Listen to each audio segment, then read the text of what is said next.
আসুন গল্প থেকে শিক্ষা লাভ করি। একটা অফিসের ম্যানেজার, একজন অফিস ক্লার্ক এবং সেলসম্যান তিনজন মিলে দুপুরের খাবার গ্রহণ করার জন্য বাইরে গেল। প্রতিমধ্যে তারা একটি পুরাতন প্রদীপ কুড়ে পেল। সেখানে ঘষা দিতে ইয়া বড় এক দৈত্য এসে হাজির হলো। দৈত্য এসে বলছে, আমি তোমাদের প্রত্যেকের একটি করে আশা পূরণ করব, বলো তোমাদের কি ইচ্ছা। এখন অফিস ক্লার্ক বলে, আমি আগে। তো বলছে, বলো কি তোমার ইচ্ছা।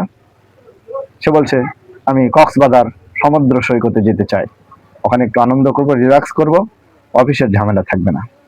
সাথে সাথে দৈত্য ফু বলতেই সে পৌঁছে গেল কক্সবাজার। এবার সেলসম্যান বলতেছে, এবার আমার পালা, আমি আগে বলবো। দৈত্য বলছে, বলো কি তোমার ইচ্ছা। সে বলছে, আমি টেকনাফ যেতে চাই, ওখানে একটু আনন্দ করব, ফুর্তি করব, থাকবে না কোনো অফিসের ঝামেলা। সাথে সাথে দৈত্য ফু বলতেই সে পৌঁছে গেল টেকনাফ। এবার ম্যানেজারকে দৈত্য বলছে, এবার আপনার পালা, বলুন আপনার ইচ্ছা কি। ম্যানেজার বলছে, ওই দুই ব্যক্তিকে আমার অফিসে পৌঁছে দাও। সাথে সাথে ওই দুই ব্যক্তিকে আবার পুরনো সেই অফিসে পৌঁছে দেওয়া হলো।